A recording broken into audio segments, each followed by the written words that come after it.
Salam Bapak Ibu, Saudara dan Saudari, sahabat-sahabat garam dunia yang terkasih. Hari ini gereja merayakan pesta Santo Arnoldus Jansen, seorang imam dan pendiri 3 kongregasi, imam-imam dan bruder SWD, para suster SSPS dan suster SSPS Adorasi Abadi. Bacaan-bacaan kudus yang kita renungkan pada kesempatan ini mengajak kita semua untuk mengedepankan kehendak Allah di dalam hidup panggilan karya pelayanan kita, bukan kehendak kita sendiri. Belajar dari Santo Arnoldus Jansen yang mendirikan 3 kongregasi misi. Dia selalu mengutamakan kehendak Tuhan di dalam setiap langkah misioner yang diambilnya. Melalui proses permenungan yang dalam, Santo Arnoldus Jansen mampu membaca tanda-tanda zaman dan menjawabinya sejauh kemampuannya. Ia berusaha setia pada kebijakan utama gereja, tetapi juga mengambil terobosan dalam karya-karya lintas bangsa dan budaya. Namun, inti pendekatannya tetap sama, yakni kehendak Tuhanlah yang menjadi kehendaknya. Karena di akhir hari yang harus diutamakan ialah kemuliaan Allah dan keselamatan bangsa-bangsa.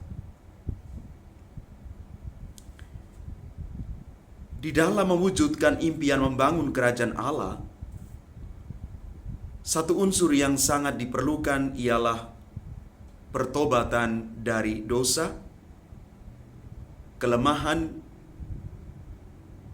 baik dosa-dosa gereja maupun dosa-dosa pribadi. Kita dapat berpegang pada kata-kata Yesus bahwa tidak ada orang yang bisa mewartakan Kristus kalau ia tidak turut mengambil bagian di dalam sukacita kehadiran Sang Mempelai. Seperti digambarkan di dalam Injil hari ini, mempelai itu adalah Kristus dan gerejanya, di mana kita menjadi anggotanya.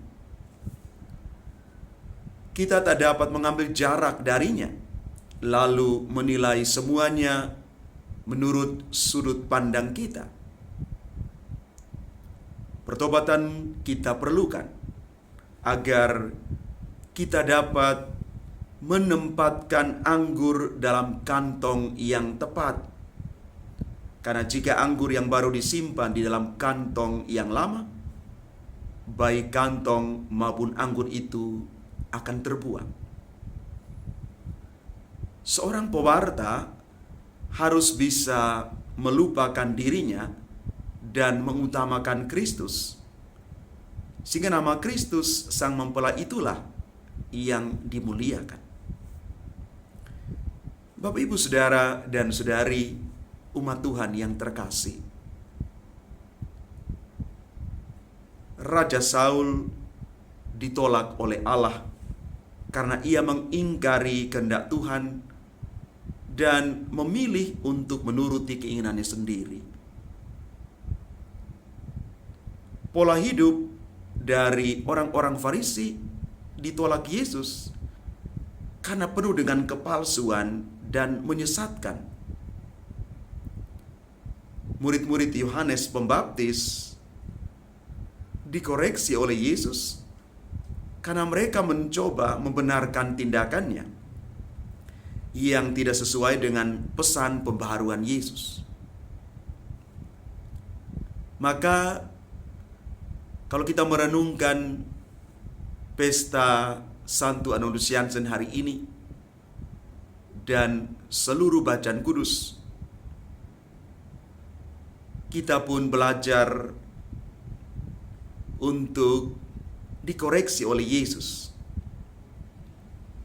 Jika kita mengingkari kehadirannya yang Maha Rahim dan lebih berusaha menonjolkan diri di dalam hidup dan pelayanan kita. Mari Bapak Ibu, Saudara dan Saudari yang terkasih, belajar dari semangat misioner Santo Anunciansen dan juga apa yang dikatakan oleh Yesus hari ini. Kita mau belajar untuk menempatkan kehendak Allah di atas kehendak kita sendiri. Kita mau berusaha supaya nama Tuhan makin dimuliakan dalam hidup panggilan karya pelayanan kita. Bukan kita. Karena kita hanyalah alat di tangan Tuhan untuk membawa kabar sukacita bagi banyak orang. Semoga kita memiliki kerendahan hati untuk sampai kepada titik ini, bahwa kehendak Allah yang harus menjadi prioritas di dalam hidup kita. Tuhan memberkati kita sekalian. Amin.